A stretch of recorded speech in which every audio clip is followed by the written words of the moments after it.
குடல் இறக்கம் என்பது வயிற்றினுடைய சுவரில் வீக் பாயிண்ட்ஸ் வழியாக குடல் வெளியே அப்படி புறற்றுடாகி வர்றது பேர் ஹெர்னியா. இதில் நிறைய வகை இருக்குது. அதாவது துப்புளில் வரும் ஹெர்னியாக்கு பேர் துப்புள் குடல் இறக்கம், கீழ்ப்பகுதியில் வரும் குடல் இறக்கம் இங்குனல் ஹெர்னியா என்று சொல்வார்கள். அது இங்குனல் ஹெர்னியா என்பது வயிற்றினுடைய கீழ்ப்பகுதியில் வரும் குடல் இறக்கம். பின்பு ஃபிமரல் ஹெர்னியா என்ற ஒரு வகை உண்டு. பின்பு அறுவை சிகிச்சை செய்த தழும்பு வழியாக வரும் ஹெர்னியாக்கு பேர் வென்ட்ரல் ஹெர்னியா என்று சொல்வார்கள். அந்த ஹெர்னியாவுடைய எக்ஸ்டென்ட், அந்த ஹோல்ஸ் எவ்வளோ இருக்குது, சைஸ் எவ்வளோ இருக்குது என்று சிடி ஸ்கேன் வழியாக பார்த்து அதுக்கு அறுவை சிகிச்சை செய்ய வேண்டும். அறுவை சிகிச்சை செய்து இதில் ஓப்பன் அறுவை சிகிச்சை மற்றும் லேப்ராஸ்கோபிக் அறுவை சிகிச்சை உண்டு. ஓப்பன் அறுவை சிகிச்சையில் டிஃபெக்ட் அதை க்ளோஸ் பண்ணி அதுக்கு மேலே மெஷ், புரோலின் மெஷ் வைப்பார்கள்.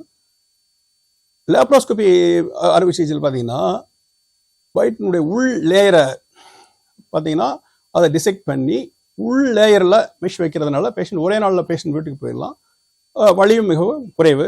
ஓரிரு தினங்கள் மருத்துவமனையில் இருந்தால் இது சரியாகும். இதில் 2 வகை உண்டு, டெப் அறுவை சிகிச்சை மற்றும் டேப் அறுவை சிகிச்சை என்ற 2 வகை உண்டு. இந்த இரண்டுமே நமது மருத்துவமனையில் செய்யப்படுகிறது.